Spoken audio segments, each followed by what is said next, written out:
students, welcome to the 207th session of Legal Empowerment Through Interaction lecture series. As the journey continues, we are being exposed to different thoughts and ideas. As we all recognize and accept, the great nation and the institution stands on three pillars, and the mutual respect of each and the coordination among them is what makes it tick. Today, we are going to get a different perspective on the concept of the separation of powers, the independence of judiciary from an eminent speaker. Ram Madhav sir, he's with us to share his thoughts. And also, we have privilege with the presence of Justice Ramkumar sir, Justice Ramakrishnan sir, and Narasimha sir, and all of you wonderful participants who have been part and parcel of this journey. So, let us, without wasting any time, directly go to Vijay for the introductory remarks, and let us hear from the speaker what exactly the concept of autonomy, judicial independence that the legislature and executive would be looking at or perceiving from their viewpoint. Over to you, Vijay.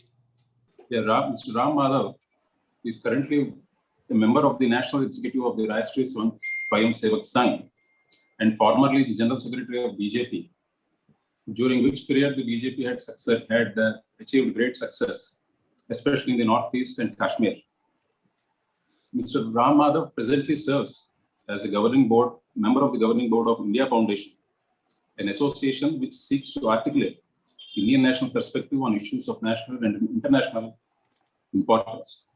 Mr. Ram Madhav is also a writer and an author, having written books both in Telugu and English. And the most recent one, not surprising, is the name because India comes first, Reflections on Nationalism, Identity and Culture. Mr. Ram Madhav also regularly writes articles on current national issues in Indian Express and other newspapers. Mr. Ram Madhav widely traveled and addressed at prestigious groups like Shangri-La Group in Singapore, the World Peace Conference in Raja Vidyalaya, Thailand, the BRICS Political Forum, and Halifax Security Forum in Canada. One standout feature of Mr. Ram Madhav is his ability to give a reasoned criticism without deriding the political and ideological opponents, which makes him an endangered trait in the modern day politics. We don't find too many people who criticize with a reason, and I'm sure the ideological and political opponents would not feel offended when Mr. Ram Madhav criticizes. Coming to the topic on hand today, that is judiciary through political lens. We had given it a lot of thought because the courts have been extremely critical of the way the executive and the government functions, and this has become a main national news every day. With the advent of public interest litigations, the concept of locus standi has lost its significance, and pseudo litigants who are politically and ideologically opposed to the governments in power started filing these public interest litigations on every government day. The courts also trapped in precedents and on the projection that they are the sentinel on the Koi started entertaining these public interest litigations and administrative activities such as flood reliefs, disaster management, welfare schemes, anti-corruption initiatives, where the courts are into all kinds of administrative issues. And Mr. Gautam Bhatia had called the court as an administrative court. In the course of these adjudications of these public interest litigations, there has been a criticism that the courts have been venturing into areas where they are not supposed to, where they are entering into the zone of executive and the legislature. And this led to constant friction amongst the three pillars of the Indian Constitution, that is the executive, legislature, and the judiciary.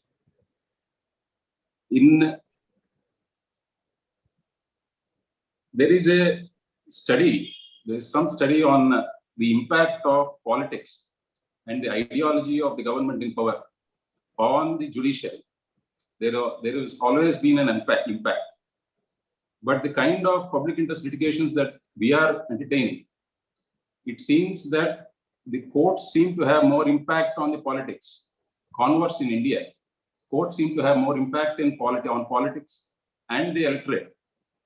And with this in mind, we thought we should have a politician's viewpoint on the functionality of the courts to check whether we are on the right course or not, whether we are exceeding in any areas, so that we can check the balances and work better as an institution and deliver justice in the right areas where it is needed.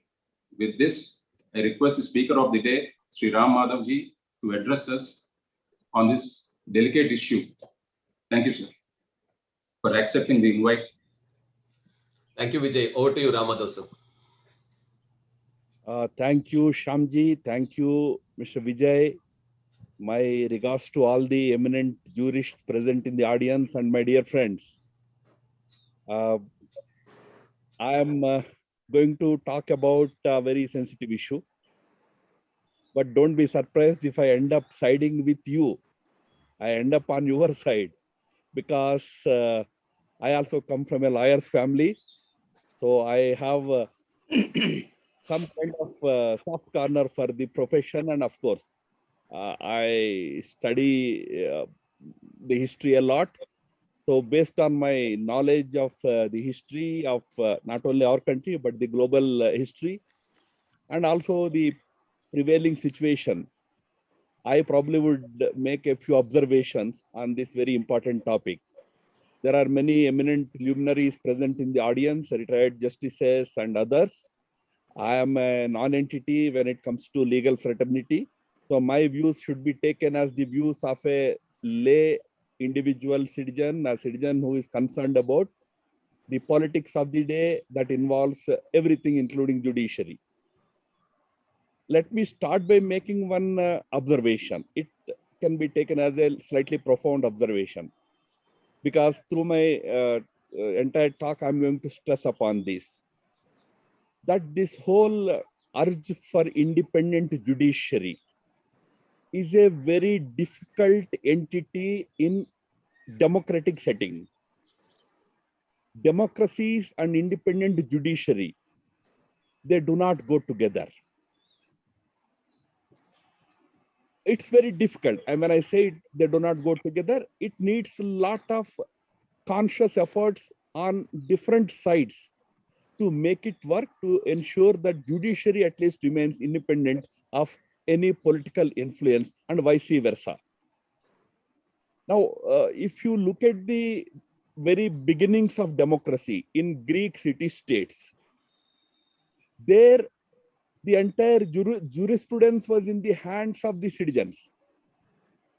So the Greek history says that some 21,000 citizens of Athens assembled together in a big stadium and declared Socrates to be a traitor because he had supported the Spartan political system.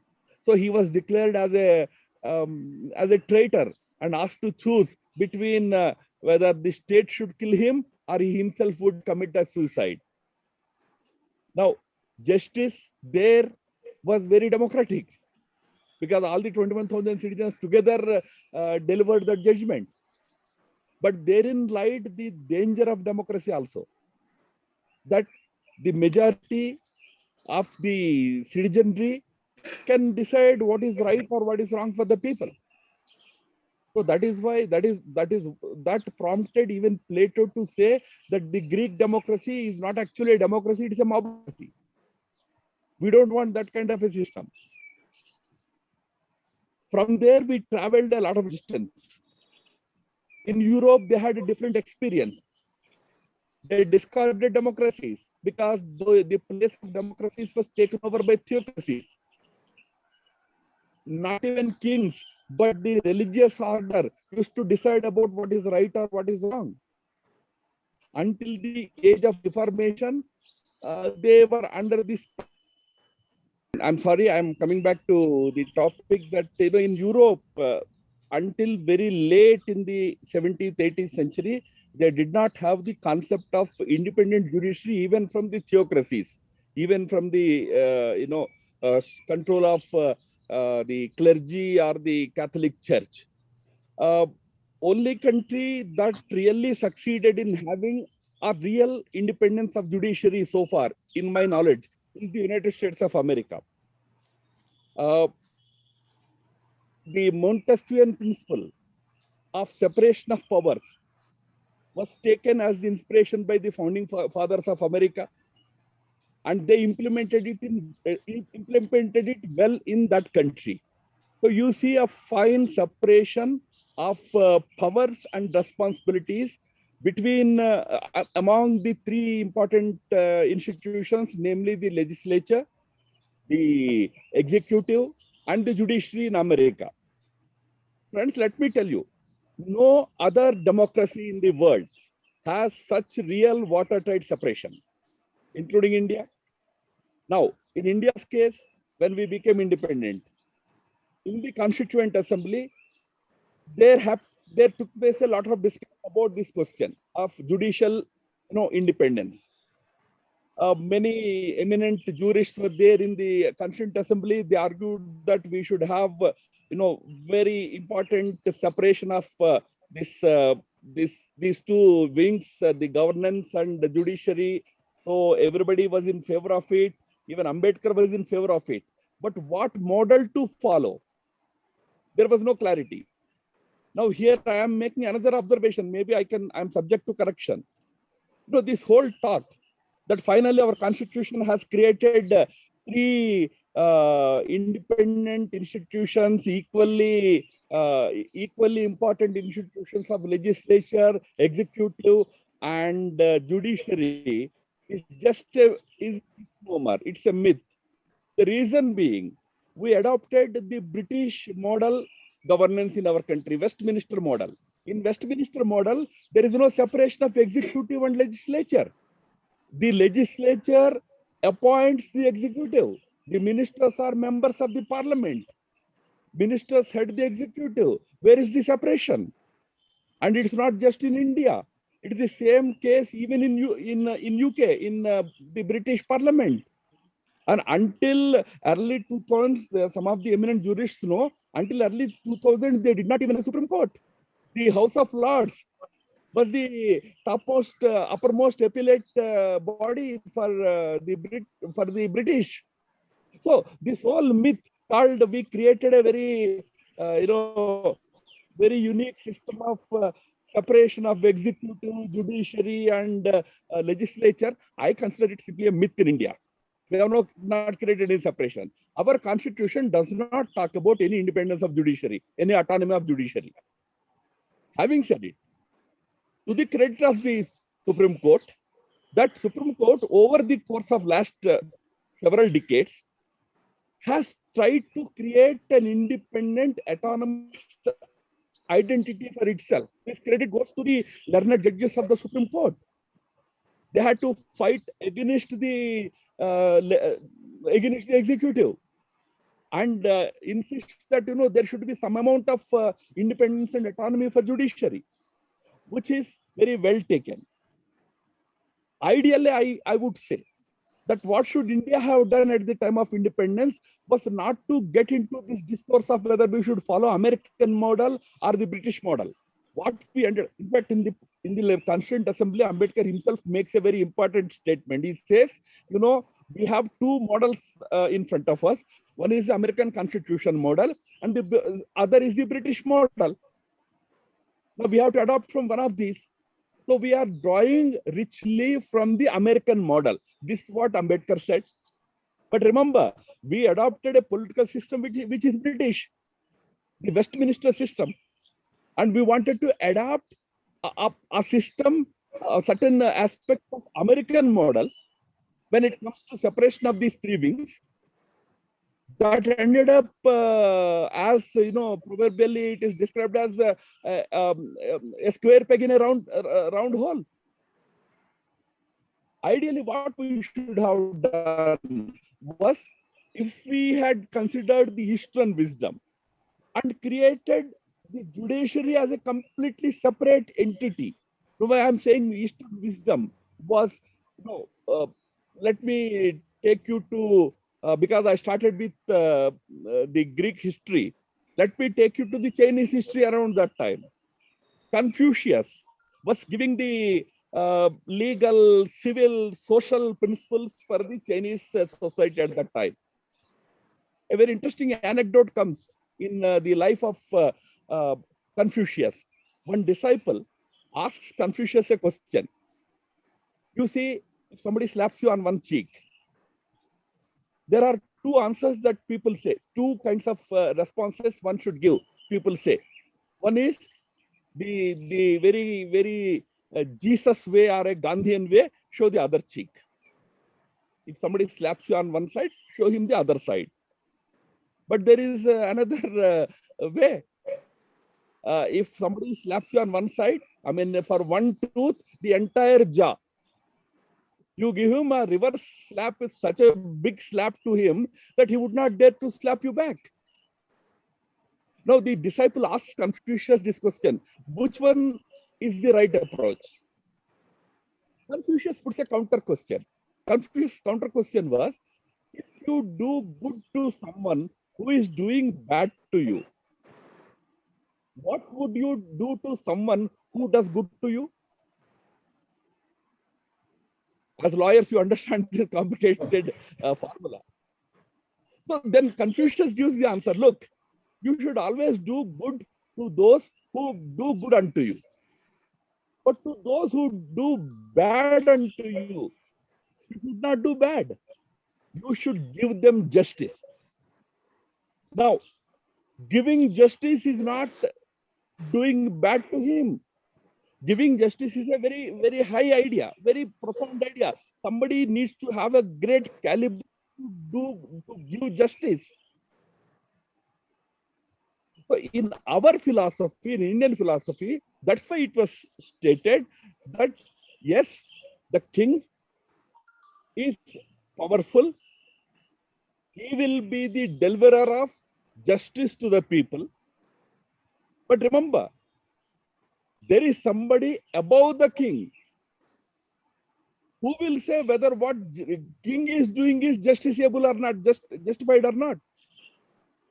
In our dharma, in Indian social civilizational value system, we said, no, the king used to declare that adan yosmi, nobody can punish me. Then there is a saint in his court, who is his amatya, who is one of his ministers. He would stand up and with his holy stick, he will hit on the head of the king 3 times and say, Dharma Dandyosi. The civilizational value system has the authority to punish you. Now there, the saints, the amatyas, were not just the employees of the king. They are the learned people in the society whom the king would appoint as amatyas from time to time. And they would decide whether the actions of the king were right or not.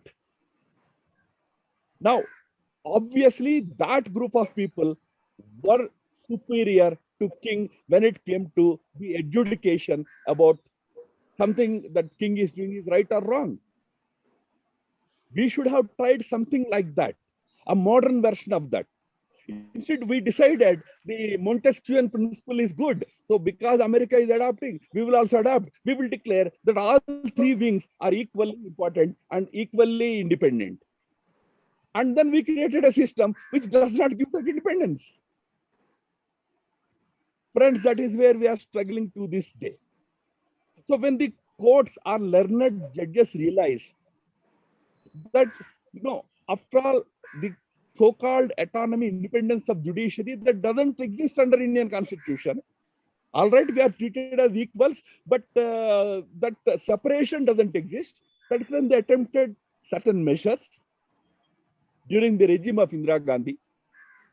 And they emphasized on judicial, autonomy, which is a very good thing. It is something akin to the old system that I'm talking about.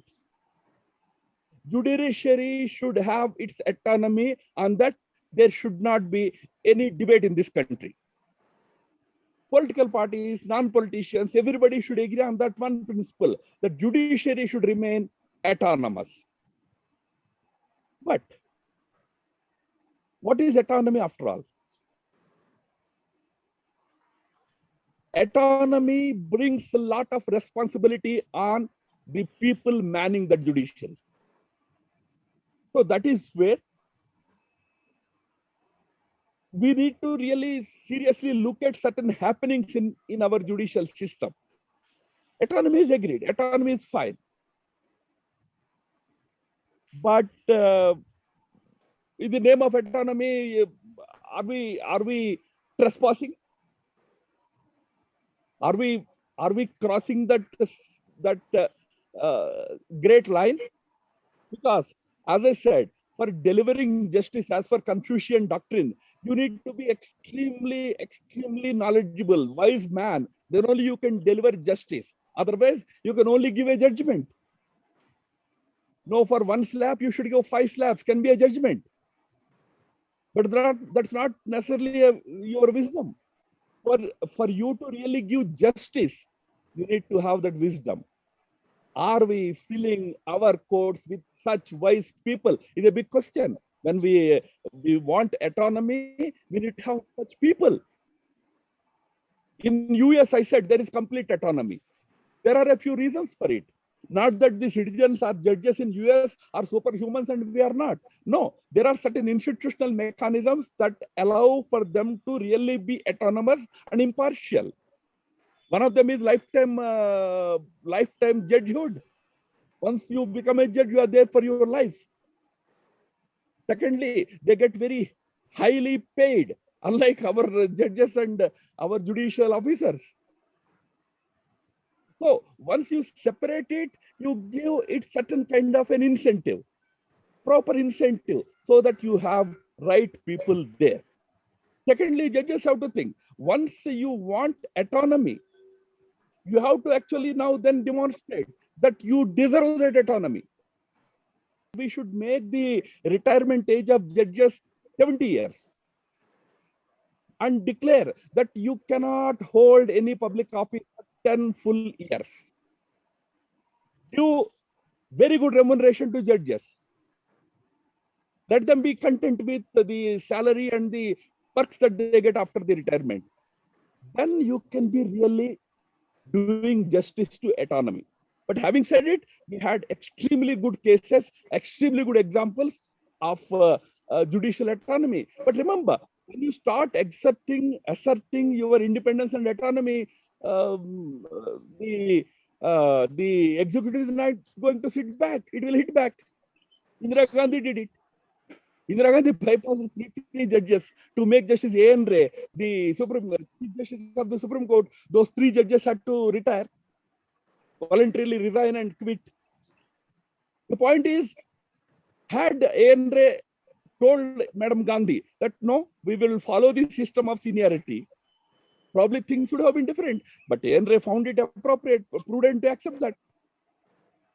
So what I'm trying to say is, when you assert, when you want autonomy, there will be some repercussions. Then the executive and the and legislature will insist that no, then I also want to have some kind of a control, because you will be autonomous. So let me at least have good people there.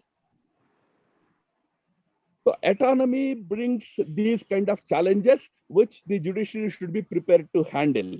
So when there is a proposal for National Judicial Appointments Commission, there was no reason for judiciary to oppose it, because it was actually a kind of a balance, an agreement between the executive, legislature, and judiciary to keep judiciary autonomous.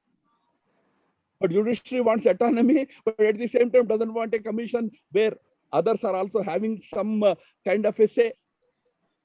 I think there the judiciary is at fault, I believe. Then from there, the judiciary moved on to judicial activism, which is very good. With a certain discretion, activism is good. Activism is good for a very important reason, friends, I believe. The reason is, today, progressively, people are losing confidence in the legislative and executive wings. legislative executive wings are losing credibility with each passing day. It's a bad commentary because I come from the political establishment. So political establishment also has to work hard to ensure that people do not look up to only one of the three organs as a panacea. These two are useless. So let me turn to judiciary. There, of course, judiciary activism is definitely helping. But here, the activism, it sometimes has to keep in mind that Lakshman Rekha. Many people would have talked about it, so I don't want to, delve at length about it. The fine line between activism and, judicial overreach. It's a thin line. Where do you cross that? Where do you fix that line?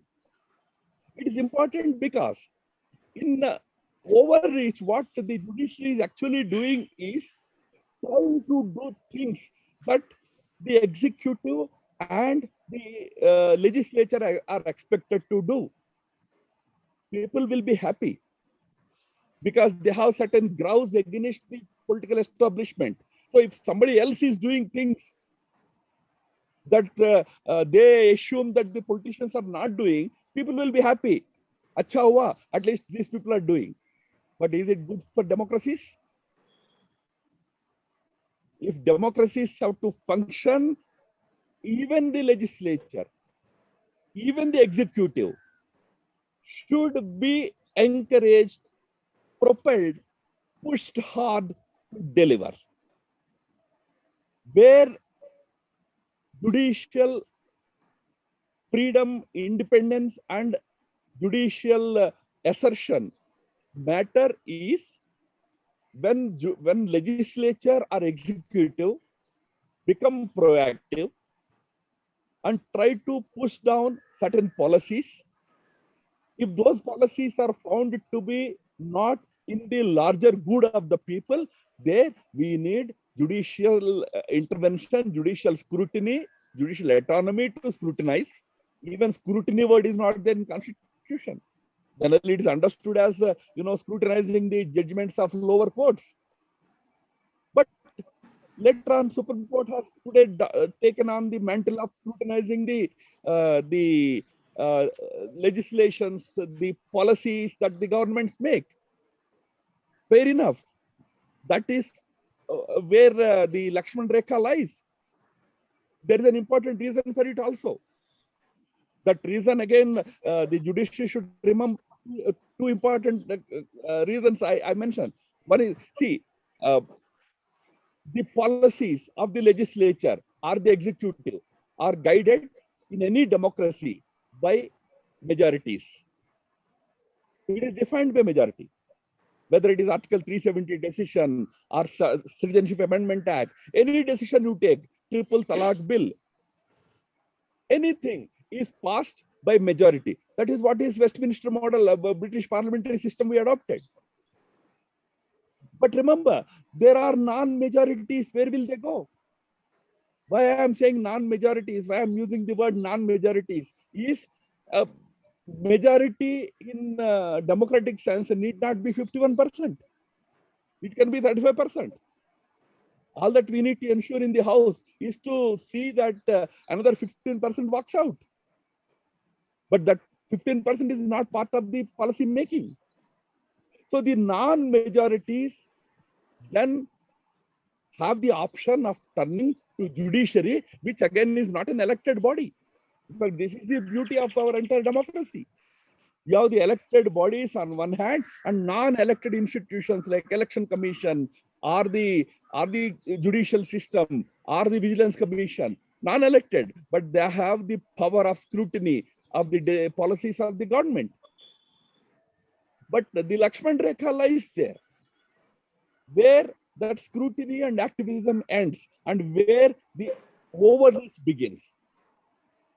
Any number of examples can be taken where overreach begins. And Just a couple of weeks ago, the government had to bluntly tell the Supreme Court that, oxygen supply, you should not manage or monitor it.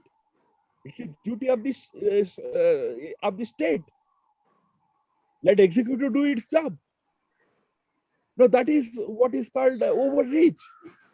No, you may say that no, because the government has failed. If the government has failed, it is the duty of the judiciary to punish those who have failed, not to take over the executive into your hands. So this Lakshman Rekha is very important. So these four ideas of judicial autonomy, judicial scrutiny, judicial activism, and judicial overreach. Of the four, first three are welcome. But the fourth one is where the judiciary has to be very careful, because what happens is people will always be happy. Now, these days, people have some kind of anger for the political establishment. So if somebody else is seen as, teaching a lesson to the political establishment, they will be happy. They will clap for you.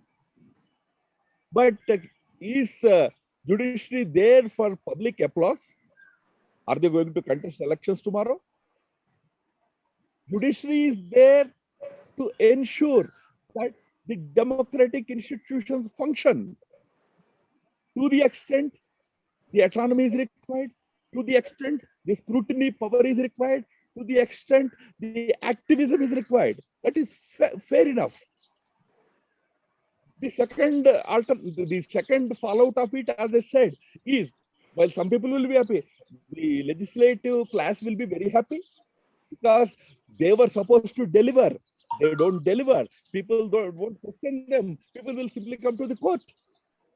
The MLA, the MP, the public representative, is he not responsible for ensuring the supply of oxygen in his respective constituencies?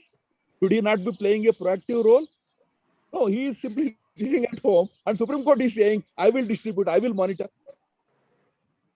That kind of situation is also not good for the country.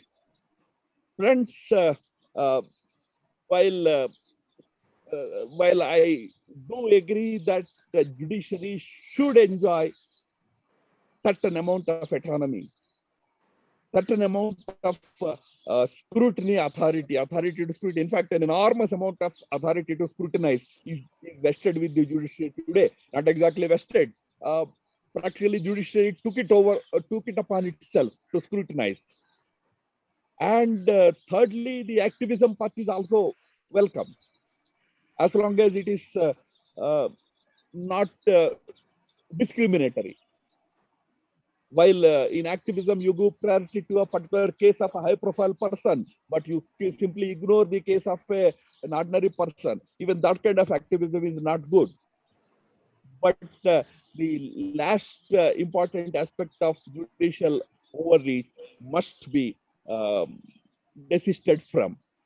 There, some high court calling another organ of the democratic setup as murderers and all. These are all highly unexpected, unwarranted from the judiciary. Even about these three things, one final observation I want to make. Even about talking about judicial independence, judicial scrutiny, and judicial activism. Even for these things, judiciary has to have impeccable character. We need to have judges, judicial officers with impeccable credentials. The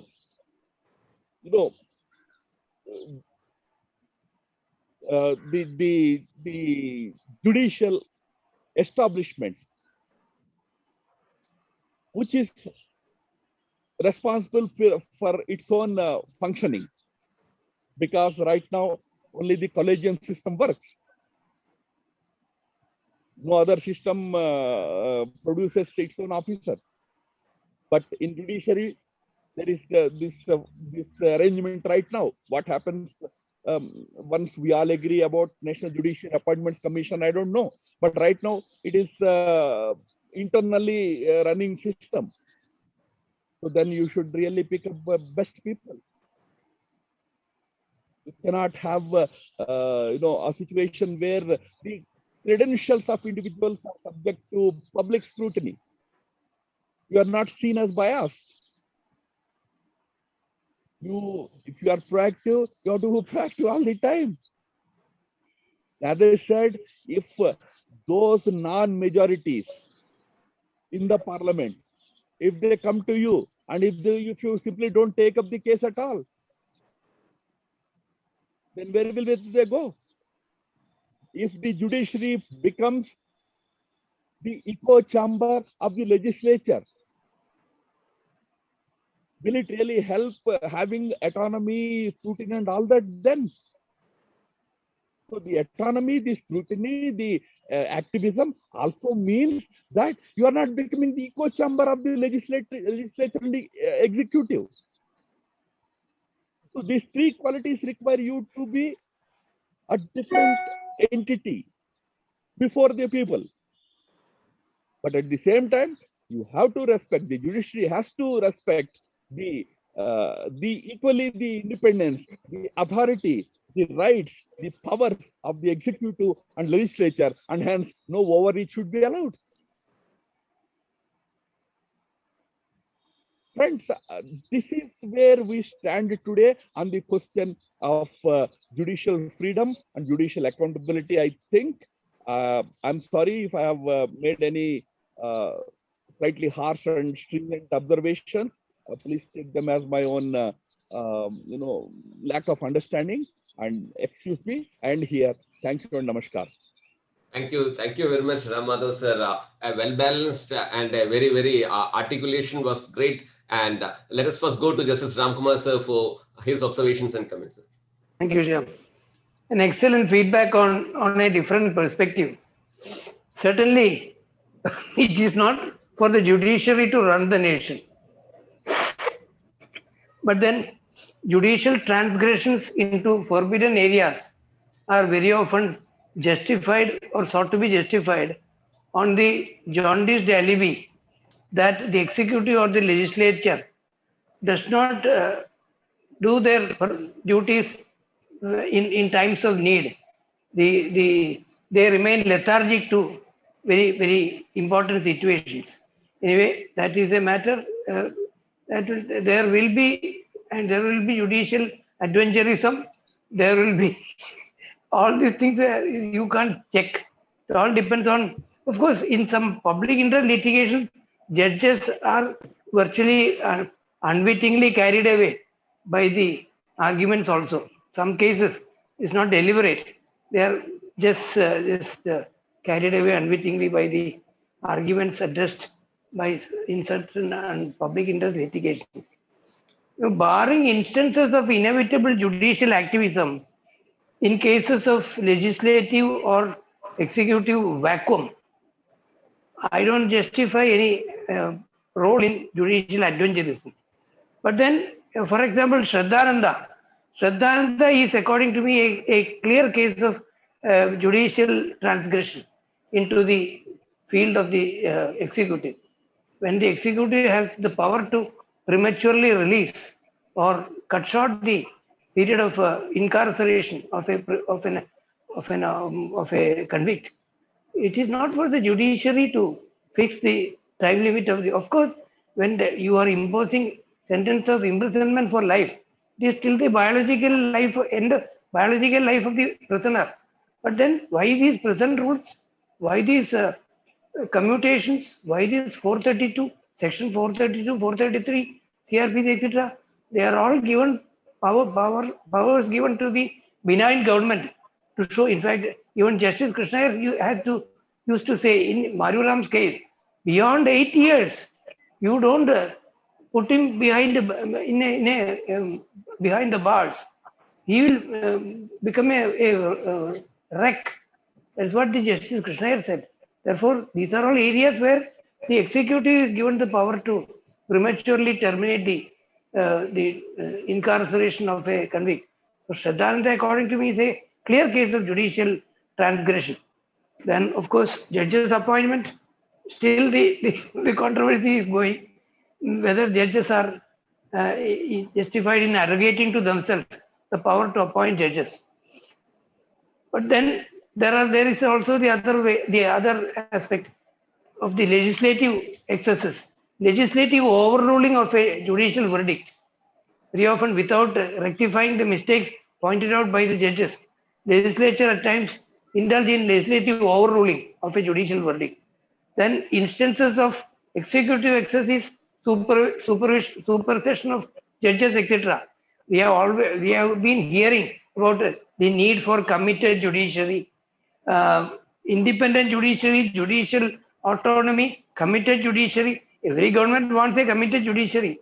That when they don't get the stuff they want, they even resort to supersession. That is all. We have seen every aspect of the good and bad.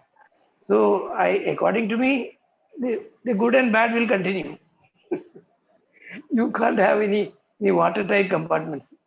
A very, very well articulated subject. Thank you. Thank you, Mr. Ram Madhav. Thank you.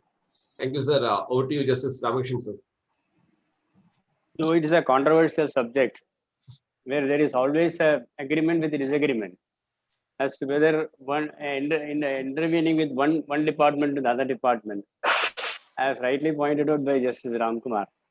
There is always some pleasure and displeasures will be there, wherein certain activities of one wing is being challenged and it is found to be not in tune with the Constitution. I can only say, being a retired judge and also holding some post now, it is only if it is not in tune with the Constitution, the courts have got the power to interfere and set it right. Because that may be the reason why, though when the Constitution was made, you wanted to have 3 watertight departments, and the word of caution was there that no, they should not interfere with each one's function. But at the same time, Ambedkar has said, though such a concept was made when Constitution was enacted, the judiciary has got a better role than the other 2, because it is a watchdog of the Constitution. That gives a more responsibility on the judiciary. There lies the stress for independence of judiciary, because even at that time they could have gone for appointment of commission, something like that. That they have not done it because they anticipated that there is a possibility of that power being misused to have, as Justice Brother Ramkumar has said, the committed judiciary being brought into force. Maybe that may be the reason why even at that time they left it to the judiciary. That is the reason why even the executive was given the power to appoint, because it is on the signature given by the warrant given by the president that the judges are being appointed. But at the same time, the appointment, the judges got a say. The Chief Justice of India has got a say in appointment.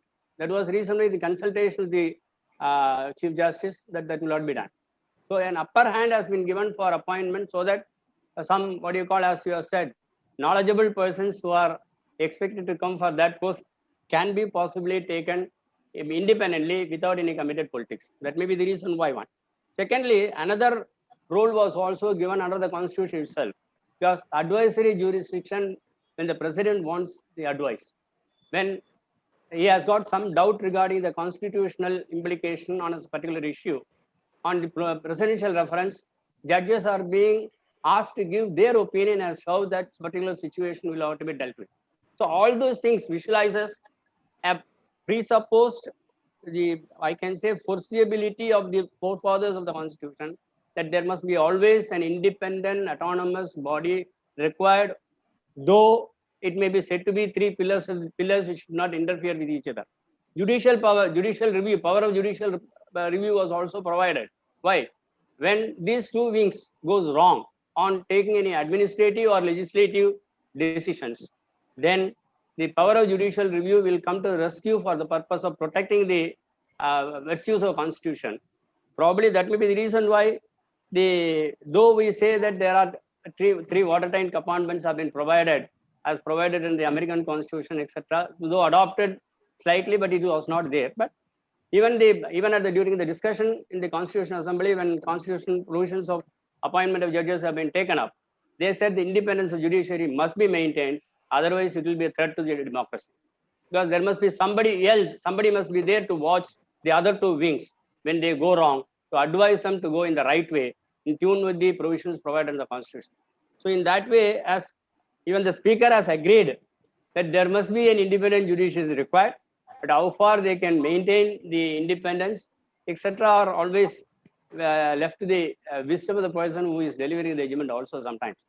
Because it is always better, they think, when more responsibilities are there on a wing, that wing must have its own restrictions as to how it will be exercised also. There lies the balance as to how these things can go together. As regards the judges' appointment, I have no comment, because that is a matter for the assets now. Judicial account. I don't think that even in the judges' appointment case also, the Supreme Court has come to the conclusion that there must be some changes required. But the only thing is the way in which the body was constituted for the purpose of appointment judges, giving less majority for judiciary and giving more prominence for the outsiders to decide it. In there they disapproved, and they said that some internal mechanism can be done, that will not be MOU, etc., has come. So that is how that has been solved now. Even now, the controversy is going on. How it will not be resolved. MOU has not been so far finalized. Some system is being followed, and things are going on. That much only we can say, because smoothly, for the purpose of running, judicial appointments will have to be done in a particular promptly. Otherwise, you will also land in trouble of, even otherwise due to the pandemic, we are not able to discharge the duties as expected. And if more vacancies were also there, you can visualize the pandemic situation that may come because of the large dependency of the cases being lingering in the corridors of the courts. So it is very nice, without offending anyone, you have expressed your, within your political ideology also, you expressed your views. Thank you very much. Thank you, Justice Ramakrishnan, sir. Whatever system. Yeah. We have Mr. P.S. Narasimha here. Yes. Who was the former Additional Solicitor General of India. Okay. So is there, you can ask for his comments, because I'm sure. Definitely. So, thank you, Vijay. We have been, he is in our hit list to be pursued, to be spoken on this topic. Definitely will. Because we have spoken to his brother, Mr. Sri Raghuram. And once Mr. Sri Raghuram speaks on this platform, we thought of going across to Mr. Narasimha to invite him for a talk on this platform. So, I mean, Narasimha sir, the question that has been now mooted or rather discussed is that whatever system we follow, are we creating or are we getting presiding officers or presiding officers? What do you say? I was not expecting to be called. Anyway, thank you very much. This is a topic which is troubling all of us. And 3 points I want to make. When Ram Madhavji said how important it is to have an independent judiciary when the minority in the parliament has no say, and it's the judiciary alone which comes to the aid. This is actually the hallmark of the democracy. When the other wings of the democracy, which is the executive as well as the parliament, recognize very importantly the necessity to have an independent judiciary, number one. Number two is the conduct. I think both the institutions have actually exercised restraint. That's a very important constitutional principle. We have seen the case of an restraint when the election commission was referred to as incidentally a case where a murder charge could be made against them. They exercised restraint and went and filed an application before the court. We could have seen the other way of, going, the commission making a statement on that, or giving, or some of the members speaking adversely against the kind of a comment that has been made. That shows that the respect the other institutions have exercised and continue to do so. This is so far as the two other institutions are concerned. Now, coming to judiciary, there are just two aspects of it. I would not want to take too much of time. One very important thing which has happened in recent times is that do we have a common overarching judiciary to tell us what the policy is? I think there's a difficulty there because it seems to be very subjective. These scope of interference in one case to another case is very distinct depending upon bench to bench. All of us, we have seen that. So much so that we need to have the Supreme Court rethink and reformulate its approach towards the scope and ambit of interfering in matters which are exclusively within the domain of either the executive or the parliament, because we see inconsistent approaches of the court. The third point is, even assuming, in fact, some cases, as everybody is agreeing that it is necessary for the judiciary to be interfering wherever it is necessary. The question is, where is it necessary? One is where there are violations of fundamental rights. Number two, when there are violations of laws. But if there are cases where the decision making is what is called polycentric, in the sense that the decision is exclusively dependent on considering and recounting various facts, various lives, various life situations, various other topographical incidental issues which the executive will recount, consider on the facts of the case, sitting on the ground. Such cases are completely outside the pale of the Supreme Court. It is just not possible, as not only in our country, in England as well as in US, they are outside the pale because they are polycentric decisions. What a Supreme Court, a court of law does is that you have violated a right to freedom. So therefore it sets aside the order. Or if you have violated any specific provision of the Constitution, it sets aside the order. But if an order requires consideration of multiple aspects of it and arriving at a decision, then that kind of a decision making is outside the scope of the judiciary. But then in our country, we had the history of the court coming in from time to time, and all those historical cases were instances where fundamental rights were violated, and executive did not take action in that. So to the extent of fundamental rights, it was possible and it was perhaps justified. But over a period, it has gone on to deal with multiple issues like corruption issues, purchase of expensive equipment from abroad. That kind of decisions also court started analyzing under judicial scrutiny. These are the issues which need to be rethought by the Supreme Court and reconsider the scope and ambit of such decisions. When the court said that we don't want to demoralize the High Court when it made a statement like that, it is equally important for the court to think that observations made by the court against another parallel institution like the Election Commission would also demoralize the election commissioners too. Why should we not think about an election commissioner or the staff of the Election Commission who spend so much time and energy, one of the greatest institutions of the world, I should say. They would also be demoralized if a statement like that is made. So therefore, court should be restrainful in my respective submission. And these are aspects that the court will, I think, over a period of time will reconsider and perhaps correct certain things of this nature.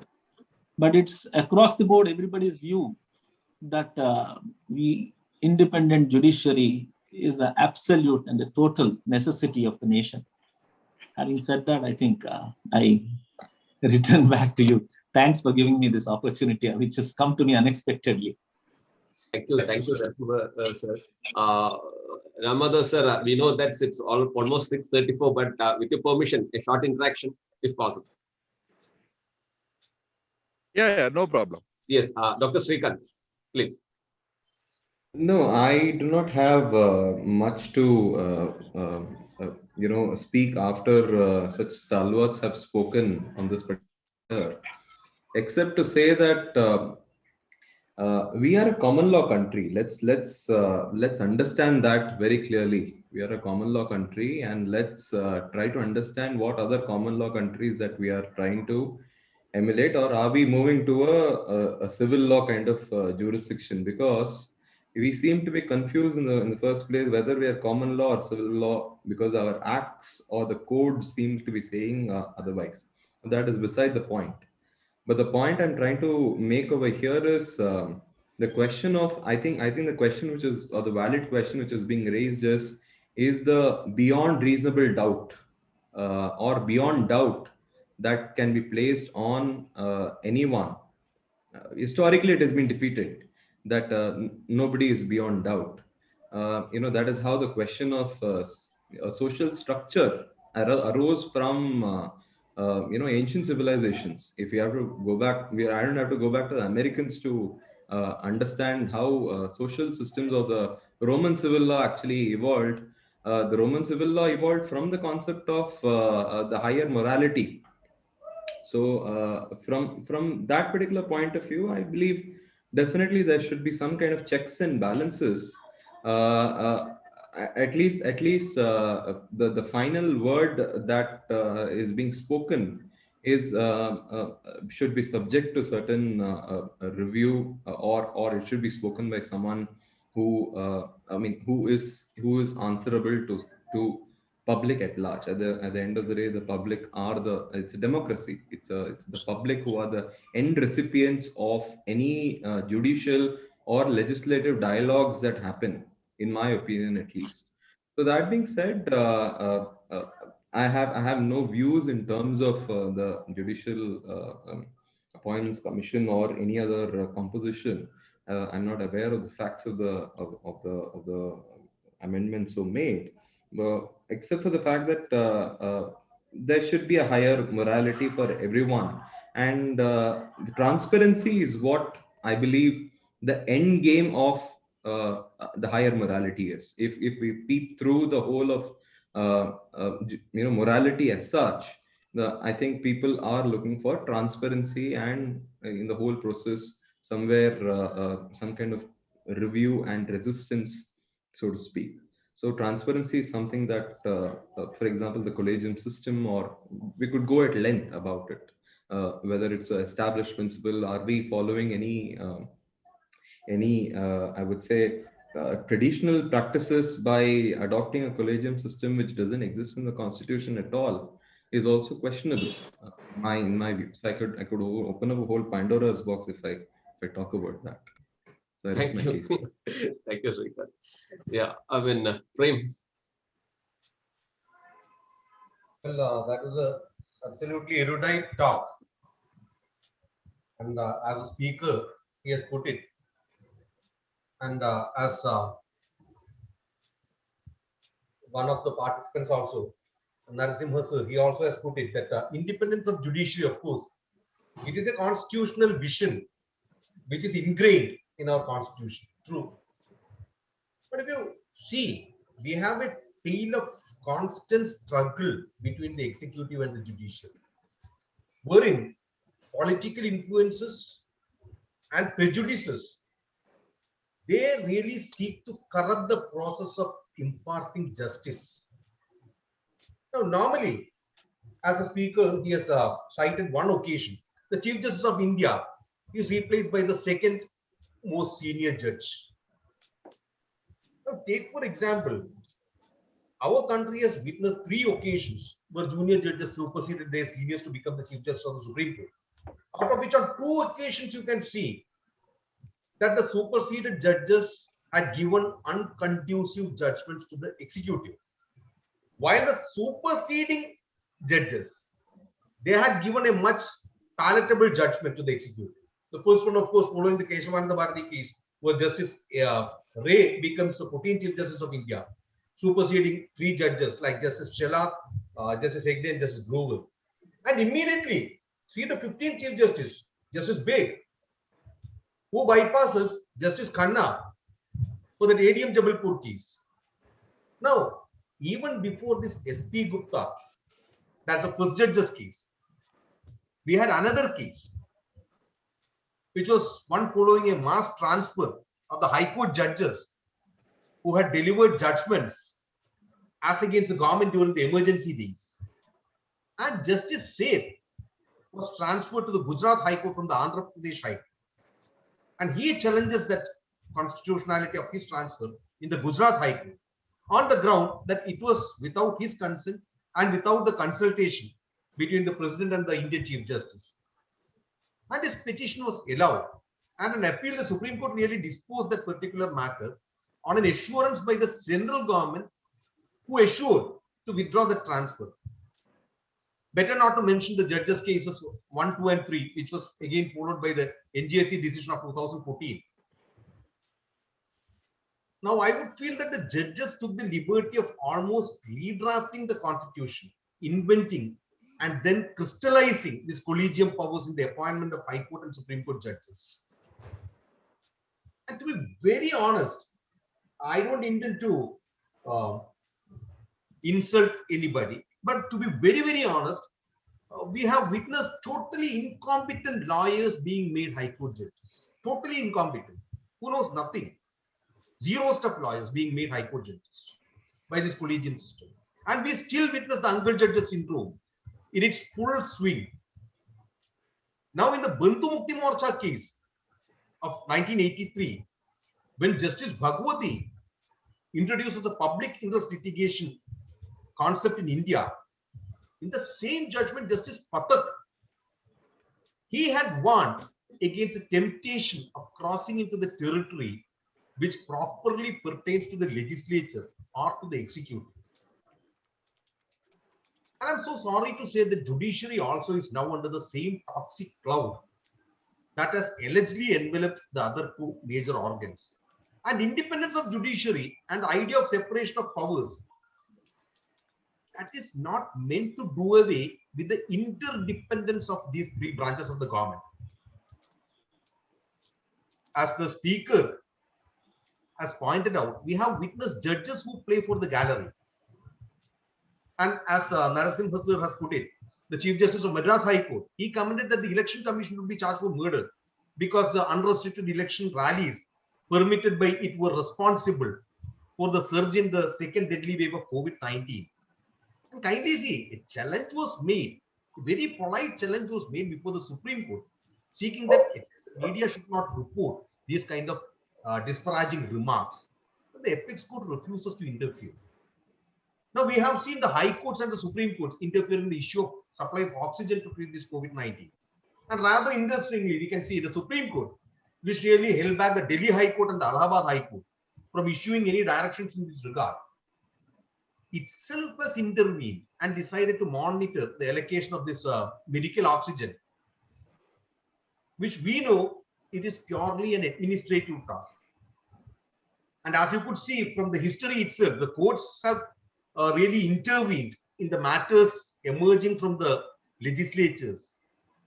Take, for instance, in 1992, the Supreme Court rules that the power of a speaker to rule on defections under the anti-defection law, that was subject to judicial review.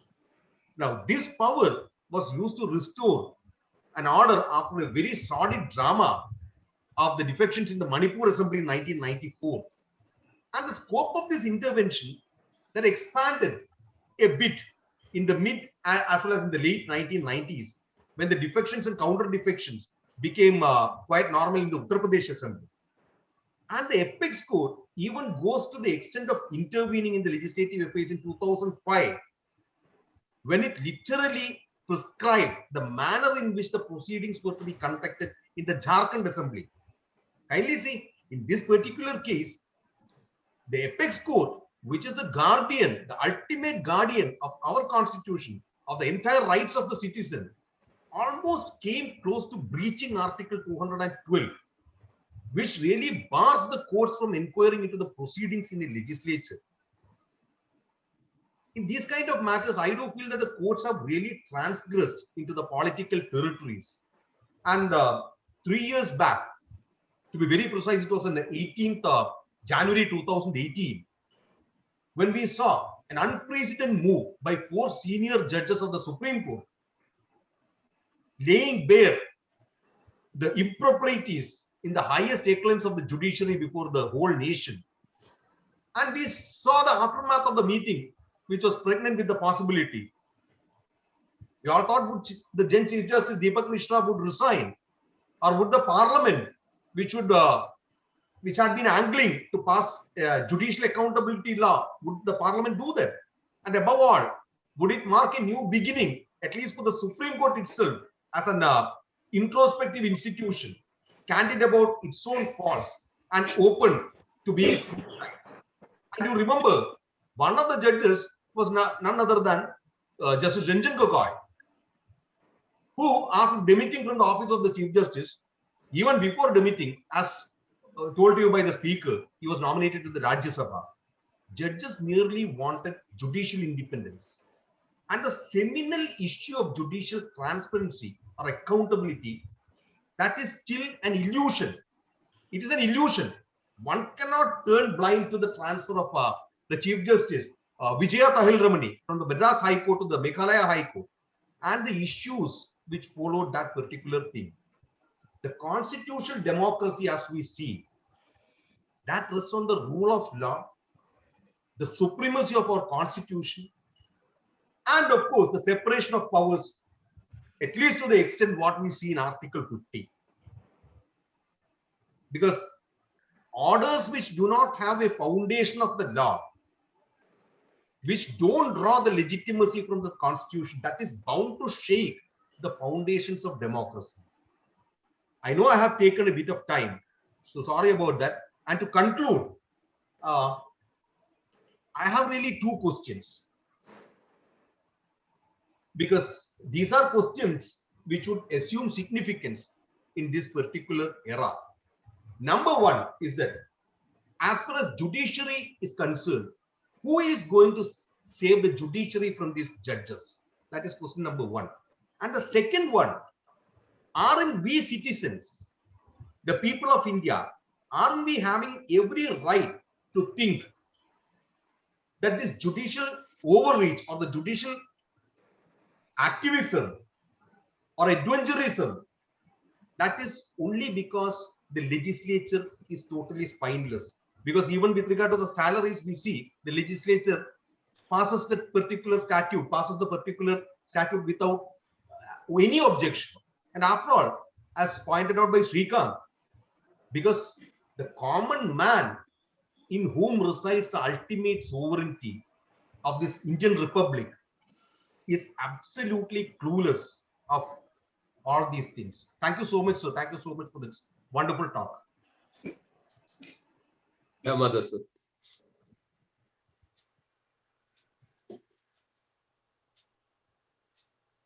So, would you like to respond to what Premas put you, sir? No, see, I have only one observation to make with regard to the question of morality. If there is a lack of morality in executive, the judiciary is there to punish. If there is lack of morality in legislature, the people are there to punish once in every 5 years. But if there is a lack of morality in judiciary, who will punish? So the question, that is precisely why I have been saying that we need to find a way of having best people, wise people as judicial officers, as judges and other judicial officers. I will give you the latest example of Amy Barrett, the last judge nominated to the US Supreme Court in 2020, October 2020, by President Donald Trump. It was unethical on his part to do that. He was going to quit in January, but yet he used his powers to appoint her. He had hoped that she would side with him. But when the question of annulling the American election came, She simply joined the majority judgment and said, no, there is no reason for going for such a drastic step. So that is the kind of quality you need in judiciary, because after all, when it comes to judiciary, the question arose, who will then correct it? If the judiciary has a problem inside, then who will correct it?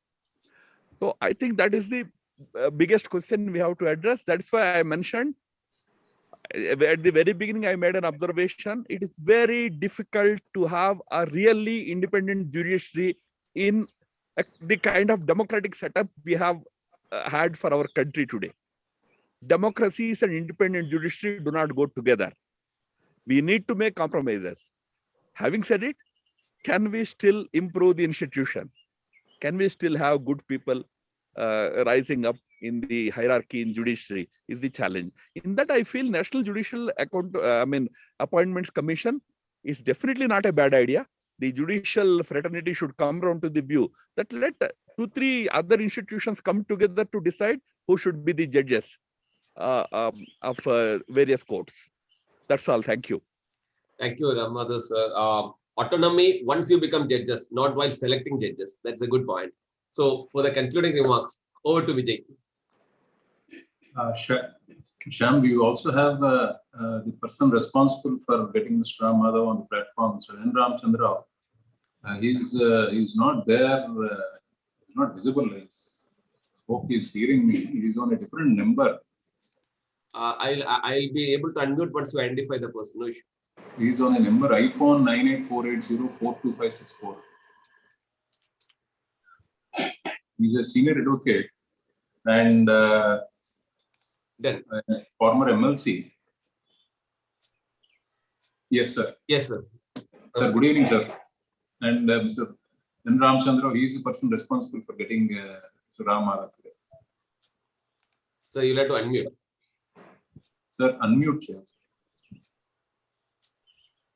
Phone unmute. Yeah, done. Namaskaram, sir. Yeah, everyone, good evening there.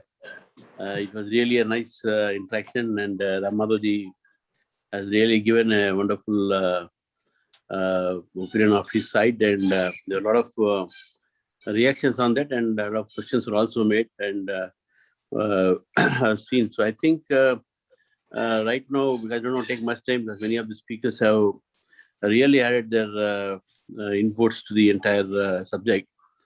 Because I am also a politician, come lawyer, both. I'm also a senior advocate, and also till recently I was a legislator, though I was defeated recently, again for the second time.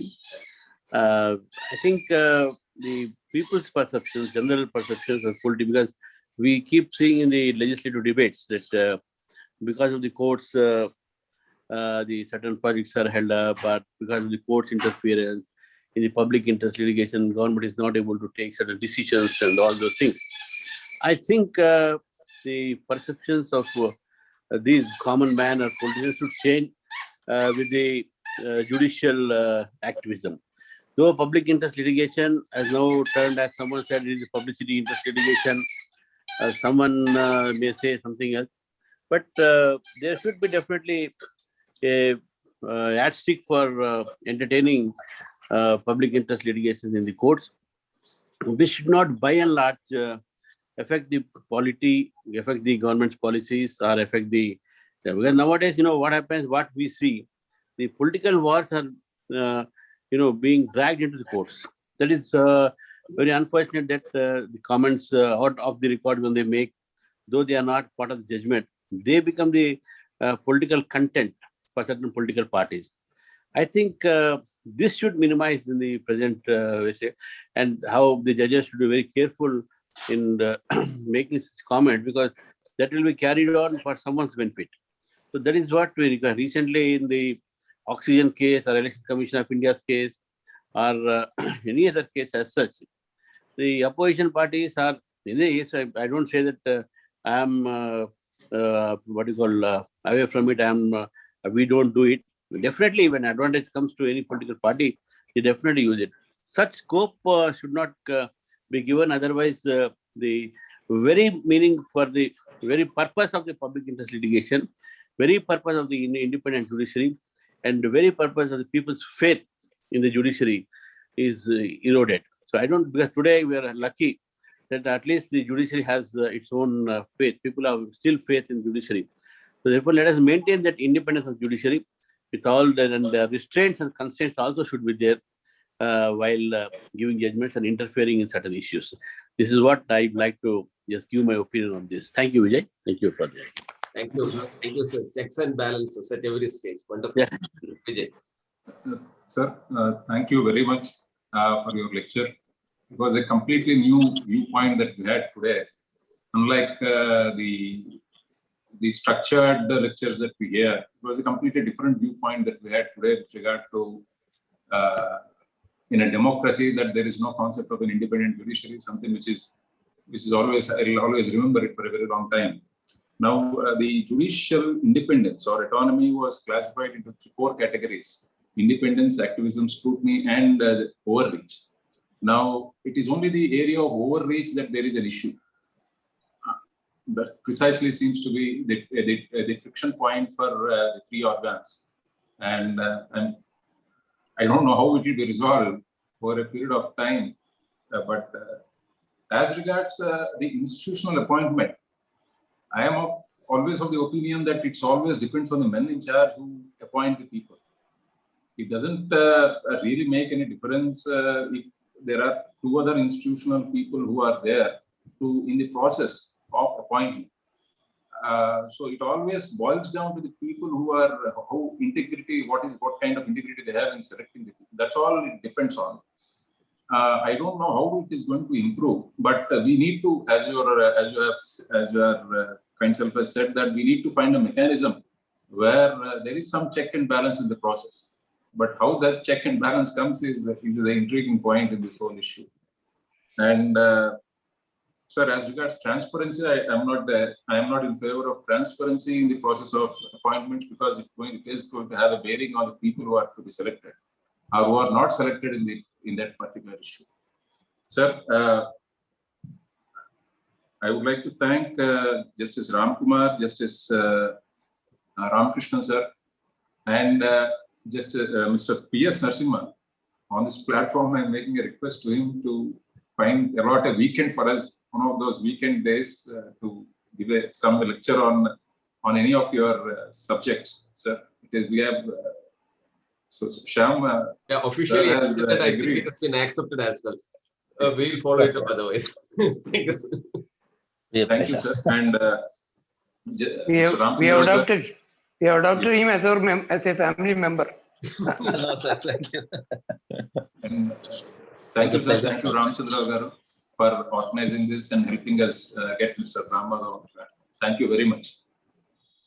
Thank you. Thank you very much, all of you, especially the speaker, Ramadhan sir, and Ramkumar sir, Ramesh sir, all of you, Narasimha sir, for being part and parcel of this journey of exchange of ideas, seeing in different angles, being exposed to different views, perceptions, etc. So till we meet again tomorrow morning, 10:30, please do take care and stay safe. Thank you.